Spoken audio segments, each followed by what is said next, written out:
All right, folks, welcome to the Monday Night Live. Let me check in with y'all on. All right, let's see. Hold on.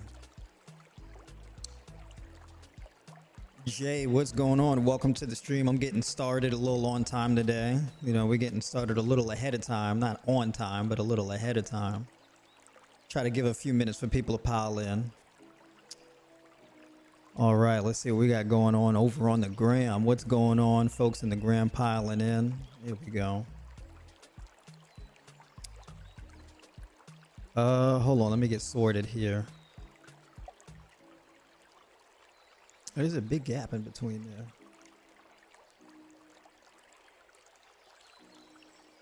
How many seconds in between is that? There we go. All right. So, hope everybody's enjoying their Memorial Day weekend. Well, not Memorial Day weekend. Today's actually Monday. Feels like a Sunday a little bit. So that's interesting. Feels like a Sunday a little bit. All right. I'm not going to hold y'all too long tonight, because I'm going to be going over real quick a training strategy. So as far as the training is concerned, right, building muscle, generally speaking, you need around 60 minutes a week, right? So that could either be, let's say 20 minutes 3 times a week, or 30 minutes twice a week. Depending on, let's say if you're more advanced or so, maybe you need 90 minutes a week, right? So that would be 30 minutes 3 times a week. And then there's the 15-minute strategy, right? And the 15-minute strategy is essentially where you're training 5 days a week, maybe even 6 days a week. But the difference is your workouts are typically in between 10 and 15 minutes, right? 15 minutes if you rest, you know, a little bit in between exercises. It's still one set per exercise, but the difference is it's a bit of a giant set, or a drop set, so to speak, right? So it's just a matter of distributing the load throughout the week in a variety of different ways. So usually what I talk about is 2 to 3 times a week, where you're resting anywhere from 1 to 2 days in between training sessions, right? Ideally, you would want to do something like this because you just don't have a lot of free time. So you don't have time to waste, so to speak, right? So this training strategy in particular is for people who are trying to build muscle mass in the most time efficient way. Now, as far as building muscle mass, it doesn't really take a whole lot of time or training volume. The only thing that really matters is the intensity. The primary driver of muscle growth is going to be pushing a muscle hard enough to get it to respond to build muscle. That's really the key, right? It doesn't matter if you get to a maximum stimulus within 3 sets, 5 sets, or 10 sets. It doesn't really matter. And then as far as the weekly sets throughout the week, people talk about, you know, 10 to 16 weekly sets of training volume for any given muscle group. Now, this could be true, right? But it depends, right? Is it 10 to 16 is 10 to 16 sets per week? What training intensity are you training at? That's really the question there. So a lot of people, what they tend to do is they'll go to the gym, and let's say it takes you drive to the gym and it takes you around 15-20 minutes to drive to the gym. Some of us, it may be taking a little bit longer than that. And if you're getting stuck in traffic, that can also expand the time it takes. So then you get to the gym, and then, you know, maybe you got to wait on a piece of equipment for somebody to be done using it, or whatever the case is, right? So that also burns more time. So going to the gym for a lot of us just doesn't necessarily work so seamlessly, unless you either go really early in the day, really early in the morning, or you go really late at night, something like that, right?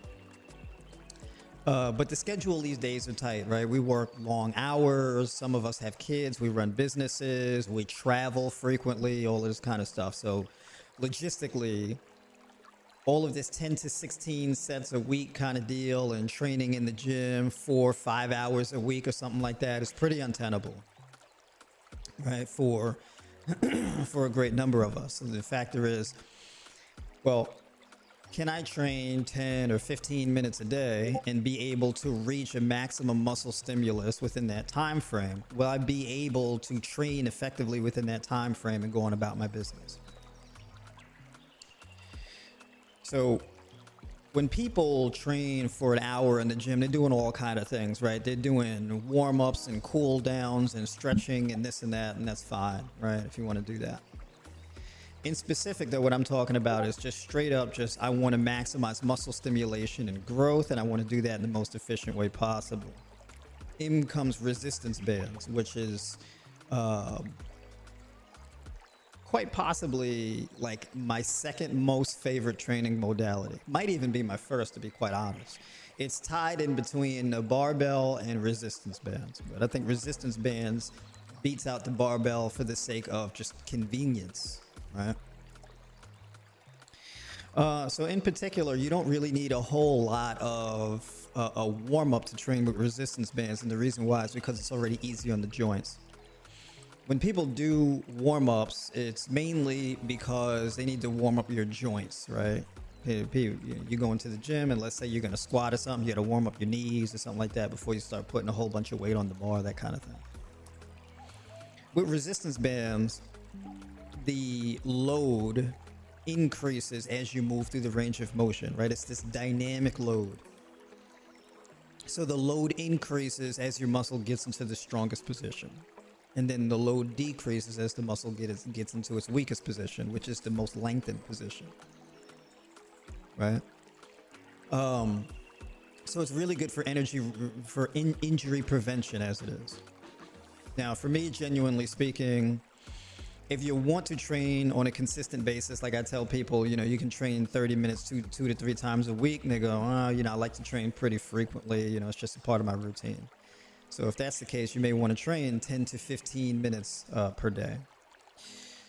So let's say you wake up and you primarily want to work out in the morning. So you have your resistance bands. You don't have to commute to the gym. So you already saved like 20 minutes or a half an hour of commuting for that. You don't have to pack a bag. You don't have to pack a change of clothes. You don't have to do any of that, right? So you save a lot of time doing that. So you get out of bed, you get something to drink, and you can do some dynamic warm-up mobility exercises, right? Do some mobility exercises where you open up your hips and hamstrings and shoulders and everything like that and loosen up, right?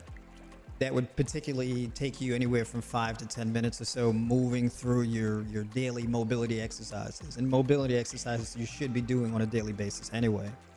And your mobility exercises should be acting on each joint function in your entire body, right? So you're warming up your shoulders, your hips, knees, ankles, etc. And then you move into your resistance band training. And so what I want to do today is I want to go through an example of my 10 to 15 minute training routine. All right. So if we go here, let me switch, hold on 1 second.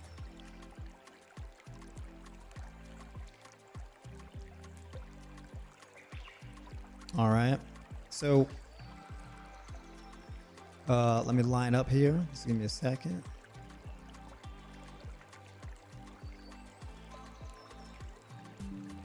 And I recorded, well, at least I thought I put it in. Okay, there we go.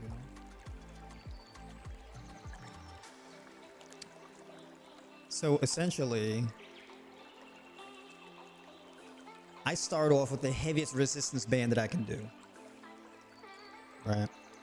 The reason why I use, if you notice what I'm gripping there, those handles on the floor, if you notice, it allows me to get my chest a little bit lower to the ground. It allows my chest to get past, it allows my chest to get past my hands.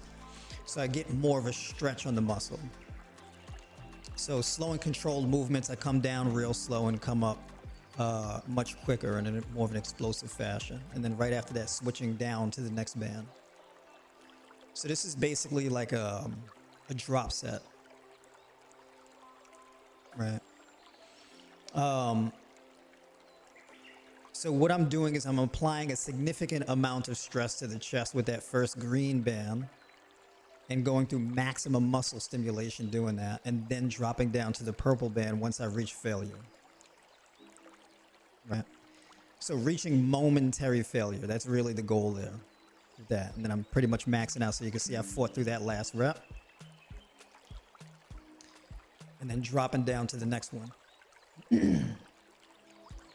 This is more of an advanced training strategy, but this is one of those training strategies that you can really use if you really don't have access to weights at all and you want to really maximize muscle stimulation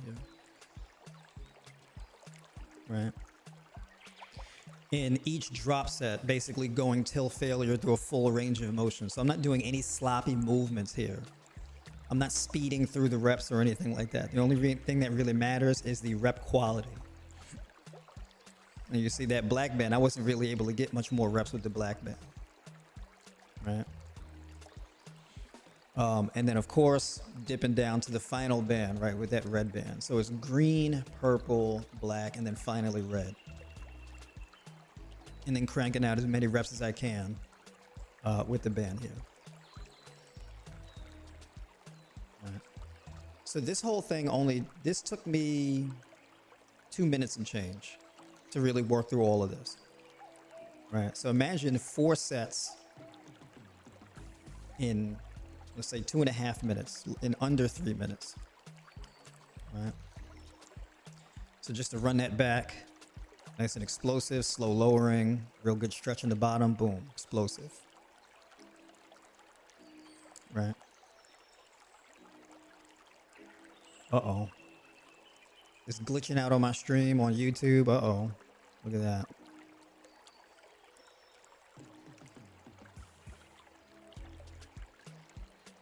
Am I coming across choppy on the YouTube stream? Yeah.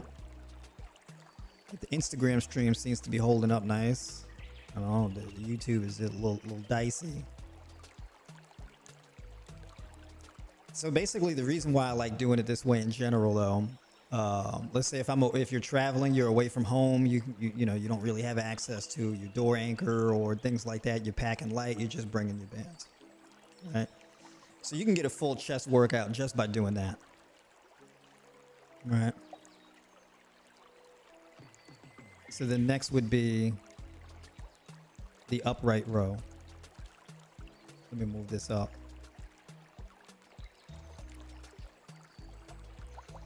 Moving up to the upright row, just showing y'all this right quick. Boom. So this is like one of my favorite, the upright row is one of my favorite exercises for the side delts. Right. I don't know if y'all can still see on YouTube, but I'll have to do an upload of this later on. I'll have to re-upload it. But, all right, fair enough. So basically I do a little pause at the top, hitting the side delts. The reason why I like doing the upright rows in particular on the side delts is because it allows you to really pull the elbows up to the ceiling. Right, so when you focus on a movement that really drives the elbows up to the ceiling, that really isolates those side delts, right? So if you want rounder shoulders, this is a really good exercise to do. Okay. So it's the same exact thing. Yeah, so my feet are holding the bands, yeah. So basically I'm stepping on the bands, holding them down, and then pulling my elbows up. So I'm not focusing on bringing my wrist up. I'm focusing on driving up the elbows. So it's all about the elbow position. That's actually a good cue for upper body exercises in general, is driving the elbows up. Right? A lot of people, they focus on their hand or their wrist position. Really what you should do is focus on your elbow position. Right? So if you focus on your elbow position, like even if you're doing rows, if you're focusing on depressing the shoulders and pulling the elbows back, and you pull your elbows back to your hips, that's how you really fully activate your lats. Same thing with the push-ups, right? It's all about that elbow position, right? So same thing, little pause at the top, let it work. Boom. So, you know, for me, I predominantly work with resistance bands. So the physique that you see that I have now, this is mostly just me training with body weight and resistance bands. Right. And because the thing is that it doesn't really matter if you're lifting a dumbbell, a barbell. It doesn't matter if you're using a kettlebell or whatever the case is. It doesn't really particularly matter. The only thing really that particularly matters is how much tension you're applying to the muscle. Okay, that's the primary thing that matters. So working all the way down, right? Keeping the tension on the muscle here. All right, same thing, elbows up. And I believe I started with the green band, dropped down to the purple band, and then down to the black band and the red band. So it's the same thing, 4 drop sets. Basically, it's 4 sets. And this is 4 total sets for these muscle groups for the entire week. Except shoulders I would hit later on in the week, right? And I'll probably record that and show y'all what exercises I do for my shoulder workout. So for this workout today, I only did 3 exercises, right? So this is the second one. Now this one took a little bit longer. I had a lot more reps in me for this here. You see, I'm really working. I'm trying to get every last rep on this. Even take a little bit of a rest pause in between, really fighting with that black band. I want to get every single rep I can possibly get with that black band before I drop down, right? So I'm not leaving any reps on the table, right? So it's that last one.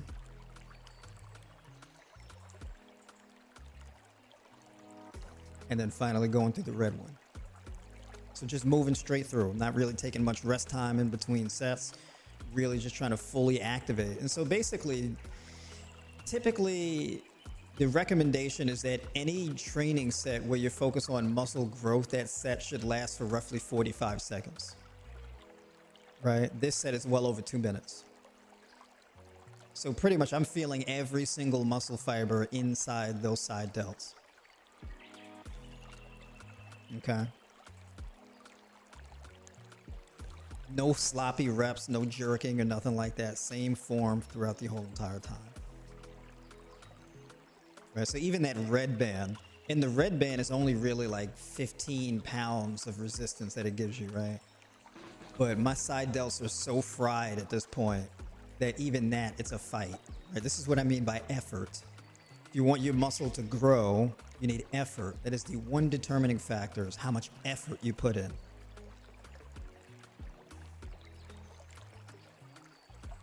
All right. So the final exercise is the bicep curls. One second here.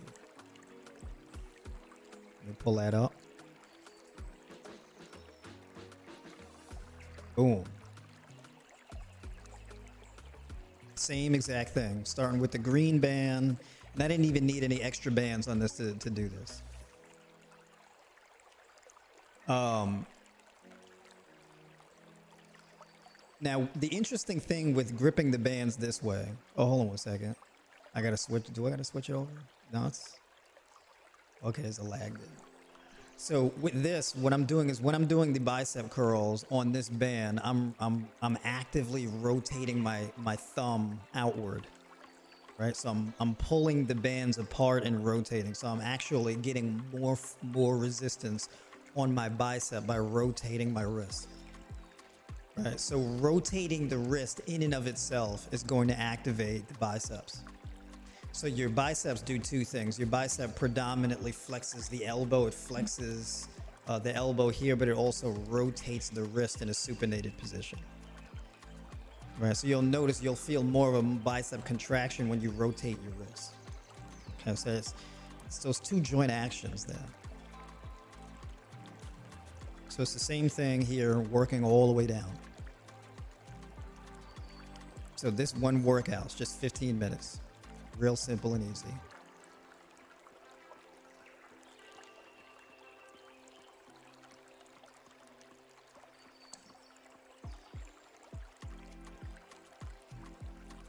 It doesn't really matter how many reps you do, right? It doesn't really particular how many reps. As long as you're doing the most amount of reps you possibly can, that's all that really matters, right? If you're going to failure, and because at this point with this type of training, I'll explain it like this. The purpose of progressive overload is to make sure that you're maintaining the same amount of intensity each time you train, right? So for example, if I was to do 3 sets of 10 with, let's say if I do a bench press and I do 3 sets of 10 with 155 pounds, as I get stronger, that 155 pounds is going to feel lighter because my muscle is growing and adapting to it. So if I keep going with the 155 for 3 sets of 10, the workout will progressively get easier and easier and easier. And as it gets easier, it becomes more ineffective because it doesn't require as much effort. However, if I'm training a muscle group till failure, like I'm doing with these bands here, you see with the purple band how I'm fighting here? So you see that fight? I'm really trying to get every single rep. That's how it should look with that fight there. All right, so look at this, taking those seconds and then really digging in deep. Fighting, fighting, fighting, fighting each rep. That's what your reps should look like when you're trying to train that muscle. This is specifically for the purpose of targeting and growing particular muscle groups. Okay. So people ask me, you know, oh, how do you build muscle? How do you train and all of this type of stuff? What does it look like? That's what my intensity level looks like. And anybody at any training level can do this.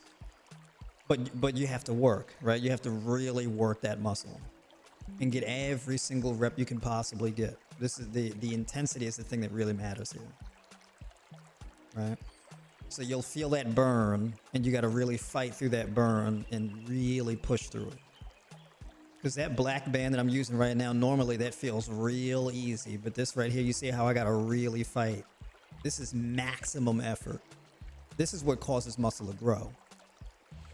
So when people tell me like, oh, you know, I train in the gym like 45 minutes to an hour, I already know you're not training that hard, because this type of effort, you're not going to be able to sustain that for an hour. There's no shot. You're not going to be able to sustain, nobody can sustain that level of effort for an hour. Absolutely no shot. If you do a drop set like this, and then you rest another 2 minutes, you're not going to be able to do it again. It's not going to happen. You can only do one of these. This one drop set, the only reason why I do one of these is because that's all you can do is one. You can't really do more than that, right? You've got one in the tank and that's it. And that's all you need. Because you're not working on trying to perfect a particular technique for a particular sport or anything like that. You're just training to build a muscle. Right? So you have people go to the gym and they think they need to put as much weight on the bar as possible and they need to get as strong as possible on a particular lift in order to grow muscle. It's not really necessary. It works. It's just not necessary and it's high risk. Right? So this is minimally, practically zero risk in all upside. Right? And you don't really want to have these long workouts training a muscle in the first place because you end up overtraining and it takes longer to recover. Right? And so a lot of people, they don't grow. And the reason why they don't grow is because they're doing too much and they're under recovering. Most people who really, really, really want to build their body, they're training in the gym 4, 5, 6 days a week. They're doing these long workouts with all of this maximal effort. And the fact of the matter is, it's just not really necessary. And it does you more harm than good because it's not a necessary effort. Right? You got to be very clear on what your goal is as far as what you're trying to do with your workout. So when it comes to building muscle, all that really matters is maximizing stimulation on that muscle. So when you fatigue that muscle enough, that basically registers as a threat, and your body responds to that muscle fatigue, that stimulus with muscle growth, but the muscle only grows at rest. So if you're not recovering, you're not growing. And the more you train, the less recovery you get, because you only have 7 days a week. So you only get a certain amount of time to sleep during the week. You only get a certain amount of time and a certain amount of food to eat during the week. And you only get a certain amount of total hours out of the week to recover. And the more you train, the less recovery you get. This is fundamentally what the problem is with people, right? Training and recovery is a zero-sum game. More training means less recovery by default. So if you're going to train 6 days a week, when people say, hey, can I train more frequently? You can. That just means that your workouts are going to be a lot shorter, right? The more intense your workout is, the shorter it has to be, right? Most of your activity actually should be on the things that require the least amount of effort. So let's say you're trying to maximize muscle growth and you're trying to maximize fat loss, and you're trying to do both at the same time. If you're gonna spend like an hour doing anything, you would walk for an hour a day, right? So you would walk like 3 to 5 miles a day, right? That would be how you drop your body fat. The resistance training is not the fat burning mechanism. A lot of people think, oh no, if you really want to drop body fat, you have to lift weights. It's not necessarily true. Weightlifting or resistance band training is not weight loss exercise. It's muscle building exercise. The walking is the fat burning exercise. And the reason why is because there's a hierarchy of energy needs. So you have fat, and then you have carbohydrates. These are the things that you want to burn for energy. What you don't want to burn is protein for energy. That's what you don't want to burn. So when you're doing the resistance training, that predominantly is going to use up your glucose from the carbohydrates. Once your glucose is out from the resistance training and you continue to engage in resistance training, now you're going to start eating into muscle. Now your body's going to start breaking down muscle. You'll break down some fat too, but the thing is that you want to hold on to the muscle. You don't want to have any more muscle breakdown than you need to. You want to minimize muscle breakdown as much as possible. So that's why your resistance band training or your resistance training in general should be short. We're talking 10, 15 minutes, 20, 30 minutes, something like that, but really no more than 30 minutes. If it's longer than 30 minutes, it's too long.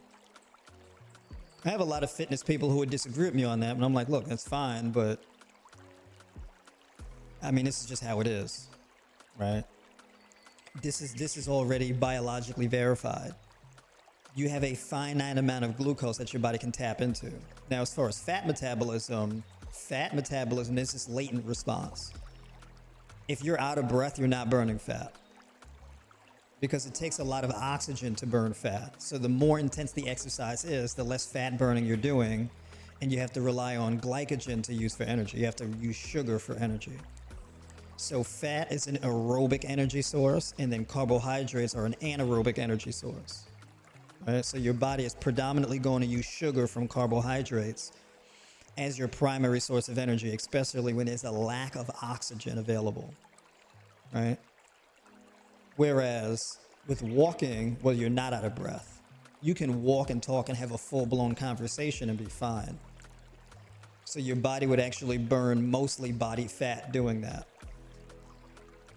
So as far as body composition and body transformation, when you're eating carbohydrates and have a carbohydrate dominant diet, the walking spares muscle and the muscle glycogen, right? The glucose that's stored inside the muscle tissue, and then your body burns through fat and sugar that's in your bloodstream. So you have a certain amount of sugar in your bloodstream, a certain amount of glucose in your bloodstream, and as you're walking, that glucose notches down in your bloodstream. And as your blood glucose notches down, your body has to deploy fat in order to make up the difference to keep that blood sugar at an adequate level, right? So you have blood sugar, and then you have your fat stores. Blood sugar drops, fat stores drop, converts into glucose to pick the glucose level back up. So you're here, you start walking, blood sugar drops, fat drops, converts into glucose, picks the glucose back up. And so that process happens repeatedly. So this happens boom, boom, boom, boom, boom, boom, boom, boom. So glucose notches down, fat notches down, glucose ratchets back up, fat ratchets back down, and so on and so on.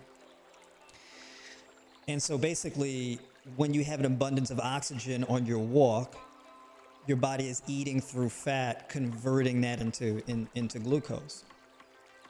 Muscle glycogen is only burned locally, not peripherally. So when you're walking, the glycogen stores that are being burned is the glycogen or the glucose that's being stored in your liver. So as your liver glycogen drops down, fat metabolism increases. And as your liver glycogen drops down and your blood sugar drops down, your body deploys fat, converts that into glucose to use for energy, right? That is gluconeogenesis. So this is what makes walking like the ultimate fat burning exercise. It's easy to do. It's the most time intensive thing you can do, but rightfully so, right? You should be walking a few miles a day anyway, right? And then if you're walking your miles out in the sun, well, then you're getting your vitamin D as well as getting that fat burning and aerobic activity, right? Walking also serves as a detox for your body, right? Because it pumps your lymphatic system. And so basically this helps your body clear out toxins. Okay. So there's a variety of different benefits as to why you want to do the daily mobility first thing in the morning, followed by the resistance training for a short, intense period of time, and then the walking. Now, if you walk an hour a day, you can split it up. You can do a 30-minute walk one portion of the day, and then you can do a 30-minute walk on a later portion of the day. All right. So that works as well doing that. Okay. So that's pretty much what I wanted to break down on the stream tonight. I'm not going to hold y'all because I know it's Memorial Day night. And I got to get my steps in and take care of my business, right? So yeah, I'm taking it a bit easy here. Just wanted to jump on right quick. This is going to be more of a shorter one. We had some hitches on the YouTube stream tonight. I think we was all right over here on the Gram. So I'm probably going to do a pre-recorded version of this stream. And then I'm going to upload it to the YouTube channel to get more in depth about it. Yeah, so what about cardio? The cardio, that's going to be your walking, right? Now, the thing is, people say, well, what about cardio? Your resistance training is going to be like your cardio. Okay. Now it depends, right? When you do cardio, what purpose are you doing the cardio for? So you're like, well, I want to develop more stamina. Okay. Stamina at doing what? Because you can run 10 miles straight, but that doesn't translate into stamina when you're swimming in the pool, right? You can run 10 miles straight, but that doesn't necessarily carry over to stamina riding a bike. So when you're doing your cardio, you have to think about, okay, well, what am I trying to get from doing my cardio? What is the goal I'm trying to reach? Right? So your training has to be hyper specific. This is one of the things I always talk about.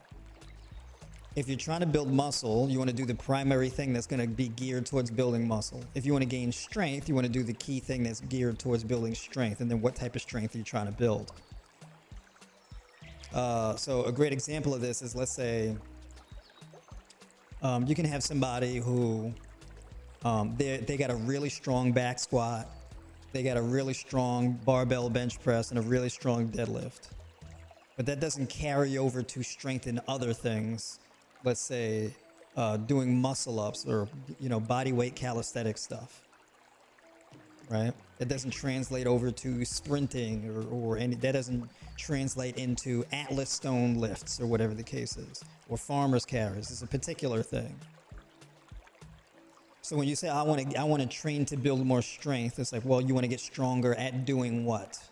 Or I want to do cardio to develop more endurance. Well, endurance at doing what? Right? It's the same thing. I want to build muscle. Well, what muscle do you want to build? That would depend on the type of training you do, right?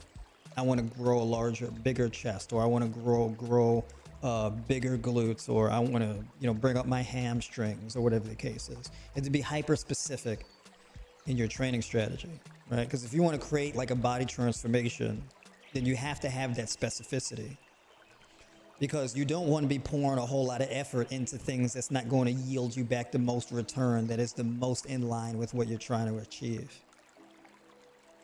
right? That's right. For walking 3 to 5 miles on a daily basis. If you have a lot of body fat to drop, I'm telling you right now, that walking, that'll get you there. That will get you there.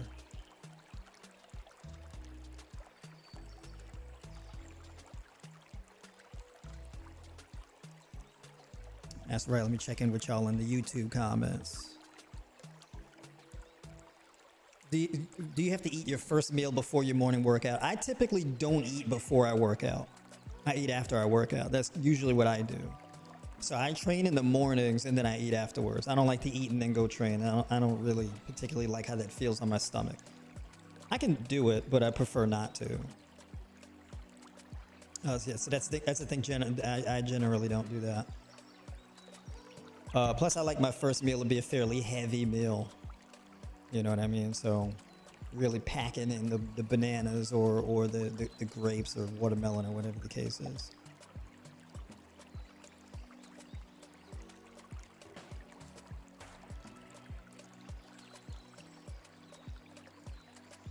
Do I run? Yeah, I do. I run sometimes. I don't do like I don't do a whole lot of running. I don't like running. I'll do it. Like I can run, but I typically only really run like 1 or 2 miles at a time. I don't do a whole lot of running. I don't like running. I don't like running. I don't have a strong enough motivation to run, so I generally don't do it that often.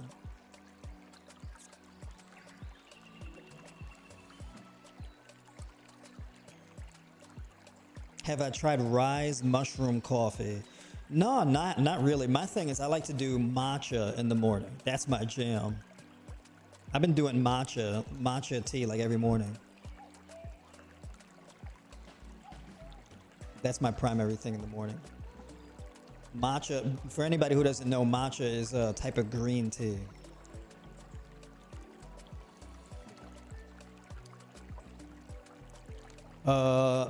So yeah, that's pretty much the deal as far as the training is concerned there. So if this 10 to 15 minute workout is going to be like 2 to 3 exercises per workout. If I'm only training 2 to 3 times a week, then I'm probably going to be doing more along the lines of 6 exercises.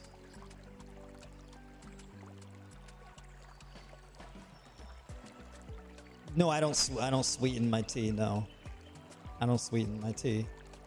Yeah, my teas are pretty bitter. You know, that's to counterbalance from all the fruit, the sugar that I eat. Right, I got a sugary, fruity diet. I eating pounds of fruit.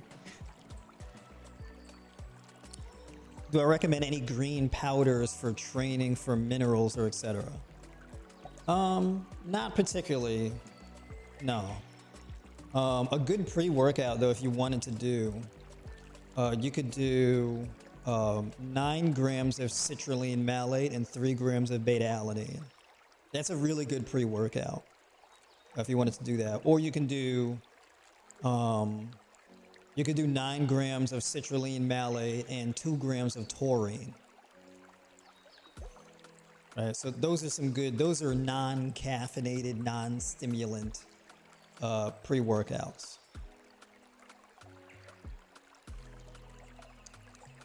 Yeah, the supersets. That's right. I used to do that like when I would do full body during the week. That's what I would do. I would superset like squats and overhead presses. I would superset deadlifts and pull-ups. I would superset bench press and rows. So yeah, I would do that. Yeah. I would superset like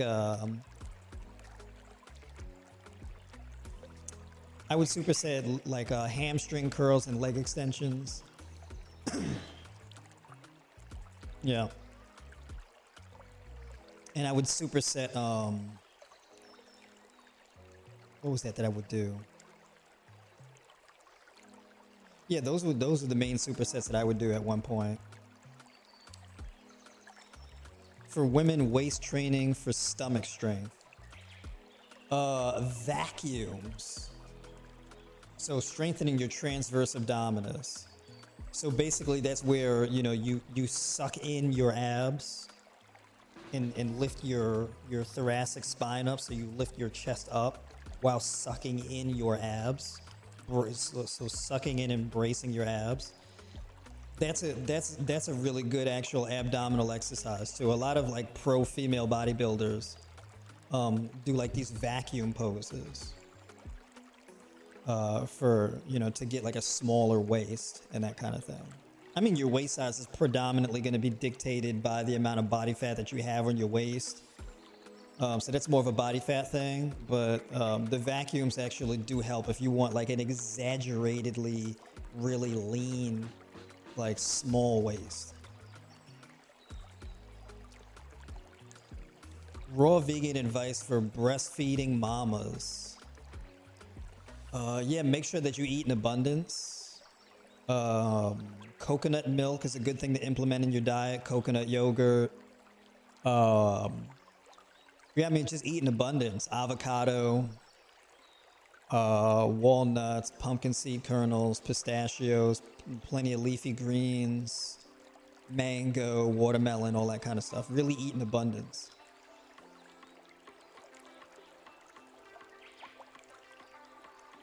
And depending on, I would probably say you can also supplement with, well, actually, no, I don't know if I would do that.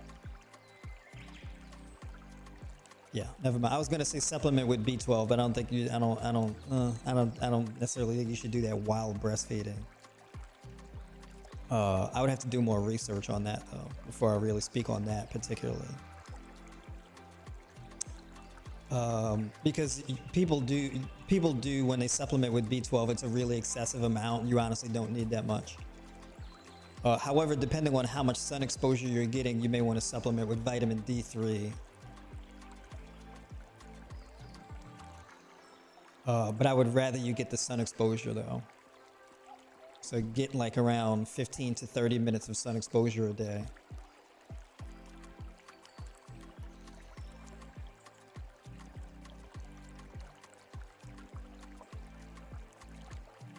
What's another one? And you might also you might want to implement some pea protein powder, like some pea protein isolate or something like that. With do some banana and pea protein smoothies with so like hemp seeds, almond butter, pea protein, and like your favorite plant-based milk.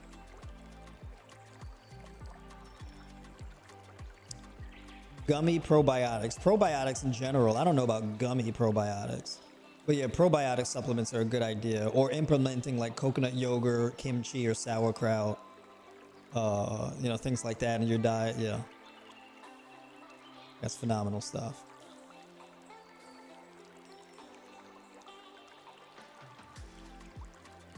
What is this? The number of packs you have is mainly genetics. Yeah, I mean, the way that your abs are shaped, yeah, that's more of a genetic thing, yeah. How important is fat intake on muscle growth? It's important, specifically for men, being that like testosterone is made from fat. You definitely don't want to cut all of the fat out of your diet if you're really trying to optimize your testosterone levels and things like that, right? So I would implement things like, if you're on a raw vegan diet, sprouted lentils, walnuts, coconut yogurt, avocado. Avocado's a big one for me, actually. Avocado's a big one. Hemp seeds, chia seeds, flax seeds. Those are important things to have in your diet for sure. You don't need a whole lot of fat in your diet, but generally speaking, your fats shouldn't be below 10-15%. If you're really trying to maximize muscle growth. Generally speaking, for me, if I'm really focused on muscle building, I would consume around 1 gram of fat per kilogram of lean mass. That's generally what I would do. So I'm eating carbohydrates and fats to at like a 3-to-1 or a 4-to-1 ratio. So it would be like at a 3-to-1 ratio on training days and a 4-to-1 ratio on non-training days. So for every 100 grams of fat on training days, it would be like 400 grams of carbohydrates on those training days, and in non-training days, it would be like for every 100 grams of fat, it would be 300 grams of carbohydrates, like that kind of thing. That would be the split. Women don't really need much fat in your diet. Women, it could be a bit lower. Women on average have a higher body fat percentage anyway, so you have more fats to pull from. But I think for women, avocados, kiwis, mangoes, your berries, blueberries, blackberries, raspberries, coconut milk, coconut water. Coconut is a big one in general. But yeah, as for women, women don't typically need much fat in your diet. You shouldn't cut all of your fat out of your diet. A lot of raw vegan women make that mistake, where they cut too much fat out of their diet and then it drops your stomach acids too low. And then you start having low stomach acid issues. But like, yeah, for women, I think things like cantaloupe is very important. What else? Grapefruit, your leafy green, your dark leafy green vegetables, your chia seeds, mango, because you need the beta carotene for the vitamin A. That vitamin A is extremely important for having healthy progesterone levels. So for women, one big hormonal pitfall for women is a lack of progesterone. Right, so a lot of women, they end up driving their progesterone way too low, and it causes a lot of metabolic issues. And then for vitamin E, that's why, for the vitamin E, that's why I stress the coconut, the avocado, the kiwis, the berries, because you need that vitamin E as well. So vitamin A and vitamin E are extremely important for women, right? So your walnuts, your pumpkin seed kernels, your sunflower seed kernels. Sunflower seed kernels are actually a really good source of vitamin E. Kiwis, blueberries, blackberries,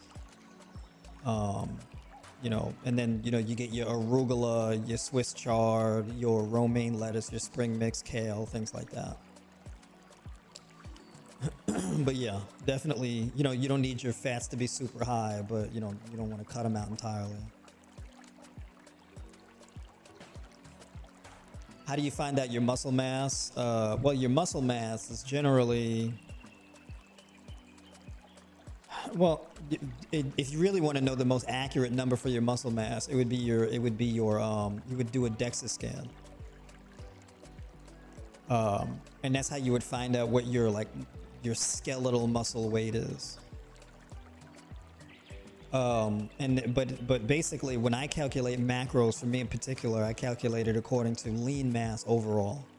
So fat-free mass. So your fat-free mass is a bit easier to find, right? It's a bit easier to figure that out. You can figure it out by your waist measurement.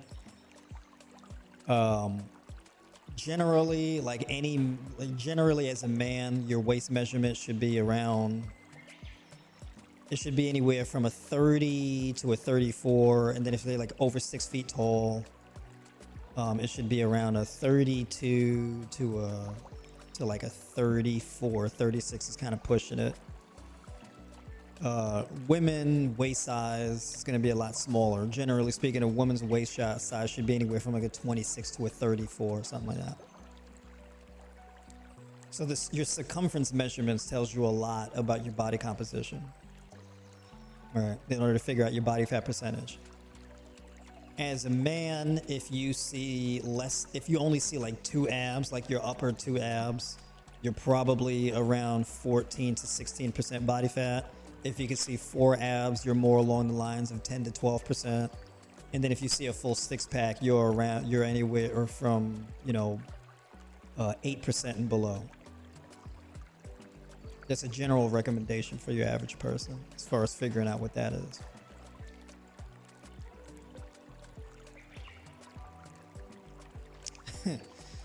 One thing to do to get healthy is to move out of America. It's true. It's true. Leave. But yeah, all right, folks. Well, I think I pretty much covered it all tonight. I'm gonna keep it light tonight. I got a lot of things I still got to get done tonight. But next Monday is gonna be pretty much back to the normal routine. If you need help, right? If you need help, you can book a call with me. For my folks watching on YouTube, links in the description. You can sign up for my 12-week mentorship, or you can book a call with me, or sign up for a custom diet plan or personalized coaching. And for my folks on Instagram, you can hit the link in my bio to sign up for a call or my 12-week mentorship, things like that. So I'm a very accessible person. Those who've been rocking with me for a while know that I respond to my DMs. You can book a call and you put yourself right on my schedule for whatever day works for you. And then of course my members, my Tribe by Noir members, right? You got direct access to me in the Discord. All right, so you know, reach out. I want to help. So all of the, as far as the cost, I mean, that's gonna depend on what you choose. But all the information is listed as far as what you get, what the features are, and all of that type of stuff. So everything is already well laid out. All right. And then if you have any other questions, feel free to DM me in my inbox. So that's pretty much it, folks. I'm keeping it light tonight. But yeah, definitely just wanted to hop on here and share the training strategy with y'all right quick. Tribe members, y'all get access to my high raw vegan nutrition guide, my fasting guide, and my training plans, as well as the members Discord and the members only live streams that I do every Thursday, 8 p.m. Eastern. So I got those up there as well. All right, folks. So having said that, enjoy the rest of your Memorial Day, and I will catch y'all in the next stream.